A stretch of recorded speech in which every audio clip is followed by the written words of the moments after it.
हमारे पीछे TV screen पर जो तस्वीर है, रेलवे ट्रैक का जो लेआउट है, उसे देखकर आपने अंदाज़ा लगा लिया होगा कि हम किस खबर पर चर्चा करने जा रहे हैं। उड़ीसा में 2 जून को शाम 7 बजे एक रेल हादसा होता है, जिसमें आधिकारिक रूप से 275 लोगों ने अपनी जान गंवा दी। 1000 से ज़्यादा लोग घायल बताए जा रहे हैं। इस पूरे रेल हादसे की जांच अभी भी जारी है। 2 दिन बाद यानी आज रेल मंत्री सुबह आते हैं। वो कहते हैं कमिश्नर फॉर रेलवे सेफ्टी की रिपोर्ट तैयार है, वो जल्द ही सार्वजनिक होगी। दोपहर आते आते रेलवे बोर्ड के बड़े अधिकारी एक प्रेस कॉन्फ्रेंस करके इस पूरे हादसे के बारे में डिटेल जानकारी देते हैं। शाम तक रेल मंत्री का एक नया बयान आता है। वो कहते हैं रेलवे बोर्ड ने फाइनली ये डिसाइड किया है कि इस पूरे हादसे की जांच अब सीबीआई को सौंपी जाएगी। इस बीच एक बड़ा सवाल है कि आखिर ये दर्दनाक हादसा हुआ कैसे, इसके पॉसिबल कारण क्या हो सकते हैं, उस पर अभी भी सवाल जारी है। तो आज के इस वीडियो में हम इन तस्वीरों इन विजुअल्स के माध्यम से उसी सवाल को ढूंढने की कोशिश उस सवाल के जवाब को ढूंढने की कोशिश करेंगे कि आखिर क्या तकनीकी कारण हो सके होंगे। आपको बता दें कि हम कोई टेक्निकल एक्सपर्ट नहीं है। जो शुरुआती जांच और जानकारियां आई हैं, जो स्पेक्यूलेशन बन रहे हैं इस रेल हादसे को लेकर, उसी के बेसिस पे हमने ये विजुअल प्रेजेंटेशन तैयार की है, जिसके बारे में और जानकारी हमारे साथी सौरभ देंगे। निहारिका, आपने ठीक बताया, ये स्पेकुलेशंस के आधार पर तैयार किया गया है, ग्राफिकल रिप्रेजेंटेशन है। इसमें बालासोर में जो हादसा हुआ उसके बारे में हम बताएंगे कि कैसे ये हुआ। एग्जैक्ट ऐसा ही हुआ ऐसा कोई दावा नहीं है, स्पेकुलेशंस के आधार पर बता रहे हैं। बेसिकली इसमें 3 ट्रेन इन्वॉल्व थी, कोरोमंडल एक्सप्रेस, एक मालगाड़ी और एक Yeshwantpur Howrah express. Coromandel express Bahanaga station की तरफ बढ़ रही है। ये बालासोर से निकली है और भद्रक की तरफ जा रही है। 6:52 का समय हुआ है। इसी समय एक दूसरी ट्रेन आ रही है, यशवंतपुर हावड़ा एक्सप्रेस। ये दूसरी लाइन पर आ रही है। इन दोनों लाइन में अभी ये दोनों बिल्कुल अलग अलग है और अपोजिट डायरेक्शन में जा रही हैं। हम लोग बढ़ रहे हैं अभी बहनगा स्टेशन की तरफ।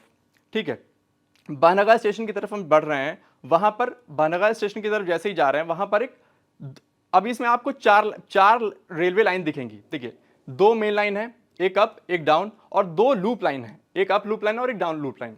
अप और डाउन का क्या समझते हैं? ऐसे समझेंगे कि अगर डिविजनल हेडक्वार्टर से की डायरेक्शन में जा रही है तो वो अप लाइन हो गई, अगर डिविजनल हेडक्वार्टर से अपोजिट डायरेक्शन में जा रही है तो वो डाउन लाइन हो गई। मेन लाइन क्या है? मेन लाइन वो है जैसे एक्सप्रेस कोई ट्रेन है, उसको नहीं रुकना है स्टेशन पर, तो वो मेन लाइन पर सीधे निकल जाएगी। यही ऐसे अपोजिट डायरेक्शन में भी है, अगर मेन लाइन पर निकल रही है तो मेन लाइन से निकल जाएगी, उसको रुकना नहीं है। अगर ट्रेन को रुकना है वहां पर, जैसे ये आपको मालगाड़ी दिख रही है रुकी हुई अप लाइन पे, तो उसको लूप लाइन पे लिया जाता है किसी भी ट्रेन को, अगर वहां पर रुकना है उसको। तो यहां पर मालगाड़ी रुकी हुई है। ठीक है, हम थोड़ा अगर आगे बढ़ेंगे इसमें तो देखेंगे कि ये कोरोमंडल एक्सप्रेस है जो बहनगा बाजार रेलवे स्टेशन की तरफ बढ़ रही है। छोटा स्टेशन है, उसकी तरफ बढ़ रही है आगे।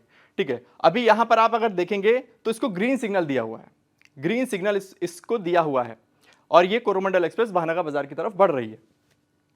यहीं पर लेकिन देखिए, यहीं पर सब चीजें बदल रही हैं। जो ग्रीन सिग्नल कोरोमंडल एक्सप्रेस को दिया हुआ था वो अचानक से बंद हो जाता है, रेड हो जाता है। वो ये जो पॉइंट दिख रहा है, इसको पॉइंट है, ये यहां से इंटरलॉकिंग होती है। इंटरलॉकिंग अगर चेंज होगी तो यहीं से डिसाइड होता है कौन सी ट्रेन लूप लाइन पे जाएगी, कौन सी ट्रेन मेन लाइन पे जाएगी। अभी तक इस ट्रेन को, कोरोमंडल एक्सप्रेस को, मेन लाइन पर जाना था, लेकिन और इस पर भी ग्रीन सिग्नल दिया हुआ था, यानी ये ट्रेन मेन लाइन पर जा रही थी। ड्राइवर को भी सिग्नल दिख रहा है मेन लाइन पर जाना है, लेकिन यहीं पर चेंजेस होते हैं। अभी आप देखेंगे कि ग्रीन सिग्नल रेड हो गया, ग्रीन सिग्नल रेड हो गया, और अचानक से ये इंटरलॉकिंग चेंज हो रही है। इसको डायरेक्शंस मिल रहे हैं कि ये ट्रेन अब लूप लाइन पर जाएगी, कोरोमंडल एक्सप्रेस लूप लाइन पर जाएगी, जिस लाइन पर पहले से एक मालगाड़ी खड़ी थी। जो ये लूप लाइन, जो ये इंटरचेंजिंग दिख रही है, ऐसा ही हुआ था। इसके सिर्फ दावे किए जा रहे हैं। एग्जैक्टली ऐसा हुआ था ये जांच में सामने आएगा। क्या हुआ था ये अभी तक इसकी कोई सिर्फ स्पेकुलेशंस हैं, ये कोई दावा नहीं इसका कि नहीं ऐसा ही हुआ था। आगे बढ़ेंगे अगर तो देखेंगे कि ये ट्रेन जैसे इंटरलॉकिंग चेंज हुई, ये ट्रेन लूप लाइन की तरफ बढ़ गई जहां पर पहले से एक मालगाड़ी खड़ी थी, और ये यहां पर जाकर के इसकी टक्कर हो गई लूप लाइन पे मालगाड़ी से। इस ट्रेन में आयरन ओर भरी हुई थी, जो कि काफी हैवी ट्रेन थी ये। जैसे ही दोनों की टक्कर हुई, पूरा का पूरा इंपैक्ट कोरोमंडल एक्सप्रेस पर पड़ा। इस गाड़ी के डिब्बे आपस में दुर्घटनाग्रस्त हो गए, छितर-बितर हो गए, एक दूसरे पर चढ़ गए, और दूसरी पटरी यानी डाउन लाइन की तरफ भी चले गए। जो आप देख रहे हैं इसके कुछ हिस्से, कुछ इसके डिब्बे जो हैं वो आपस में टकराए। कुछ ये जो अभी जो जानकारी आई, जो आज प्रेस कॉन्फ्रेंस हुई थी रेलवे बोर्ड की तरफ से, उसमें बताया गया कि जो ये मालगाड़ी थी, इसका जो लास्ट डिब्बा होता है जहां पर गार्ड बैठता है, वो पूरी तरह से तहस नहस हो गया। गार्ड बच गए क्योंकि वो उस समय ट्रेन में मौजूद नहीं थे। ये पूरी तरह से तहस नहस हो गया। ये एक दूसरे के ऊपर डिब्बे चढ़ गए। इसी ट्रेन के कुछ डिब्बे दूसरी तरफ छिटक कर गिर गए। उस जो डाउन लाइन थी दूसरी तरफ से अपोजिट डायरेक्शन में, उस लाइन पर जा रही थी यशवंतपुर हावड़ा एक्सप्रेस। वो पूरी ट्रेन तो निकल गई, लेकिन लास्ट के 2 डिब्बे जो हैं वो इसकी चपेट में आ गए, जो इस कोरोमंडल एक्सप्रेस की ट्रेन के कुछ डिब्बे जो छिटक के उधर गिरे थे। उसकी वजह से ये जो ट्रेन है यशवंतपुर हावड़ा एक्सप्रेस, उसके कुछ 2 डिब्बे लास्ट के वो भी क्षतिग्रस्त हो गए, डिरेल हो गए, और ये हादसा ज्यादा बड़ा हो गया। तो अभी तक जो जानकारी आई है, अभी तक जो स्पेकुलेशंस हैं वो यही है। एक क्रैश हुआ, पहला क्रैश यहां पर जो मालगाड़ी से कोरोमंडल एक्सप्रेस की टक्कर हुई। दूसरा क्रैश हुआ जब कोरोमंडल एक्सप्रेस के कुछ डिब्बे जो डाउन लाइन की तरफ गए वो यशवंतपुर हावड़ा एक्सप्रेस के लास्ट के 2 डिब्बों से टकरा गए। इसमें कुल मिलाकर के अभी तक जो जानकारी है 275 लोगों की मौत हुई है और 1000 से ज्यादा घायल है। 275 आंकड़ा उड़ीसा सरकार की तरफ से बताया जा रहा है। 288 तक मौत का आंकड़ा बताया गया था, लेकिन अभी 275 लोगों की मौत की जानकारी सामने आई है। इस तरह से कुछ हादसा हुआ, ये एक स्पेकुलेशंस के आधार पर तैयार किया गया ग्राफिकल रिप्रेजेंटेशन है। जी, रेलवे बोर्ड के अधिकारियों ने भी इसी ओर इशारा किया कि शायद सिग्नल और इंटरलॉकिंग जो इलेक्ट्रॉनिक इंटरलॉकिंग सिस्टम है उसके फेलियर की वजह से ही हादसा हुआ, पर अभी इस बात की पुष्टि नहीं हुई है। निहारिका, मैं एक चीज ये क्लियर कर दूं कि जब ये जहां अगर आप इस पॉइंट को देखेंगे, इंटरलॉकिंग चेंज होती हुई दिख रही है।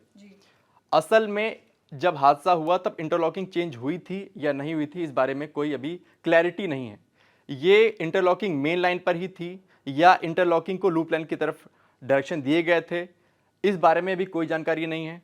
ये लास्ट मोमेंट पर ये इंटरलॉकिंग चेंज हुई या इंटरलॉकिंग पहले से ही चेंज थी, जब मालगाड़ी के लिए इंटरलॉकिंग चेंज करी गई थी कि मालगाड़ी लूप लाइन पर आ जाए, तब से ही वो इंटरलॉकिंग चेंज थी और इस गलती से ये डायरेक्शन दे दिया गया था कि मेन लाइन पर जा रही, क्योंकि मेन लाइन का ग्रीन सिग्नल था। कोई इस बारे में क्लैरिटी नहीं है कि ये एंड मोमेंट पर ही जाकर के ये इंटरलॉकिंग चेंज हुई है। ये सिर्फ स्पेकुलेशंस के आधार पर तैयार किया गया एक ग्राफिकल रिप्रेजेंटेशन है।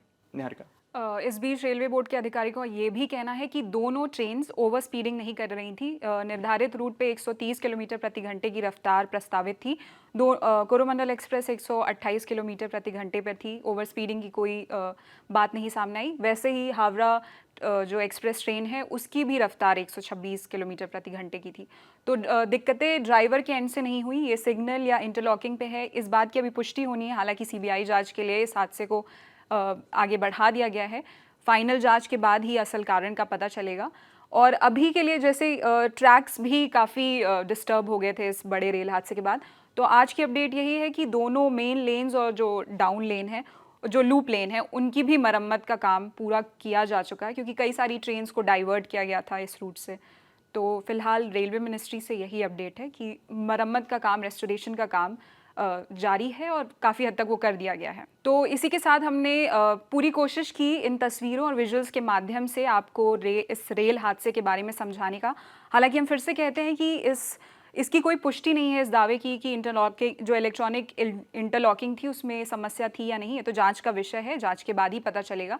पर अभी तक की जो जानकारी है, जो शुरुआती जांच आई है, जो रेलवे बोर्ड की तरफ से खबरें आई हैं, जानकारियाँ आई हैं, उस पे आधारित इन्फॉर्मेशन पे हमने ये विजुअल रिप्रेजेंटेशन आप तक पहुंचाई।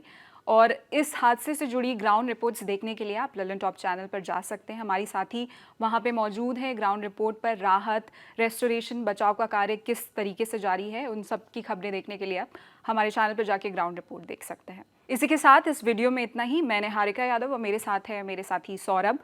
देखते रहिए दी ललन टॉप। शुक्रिया।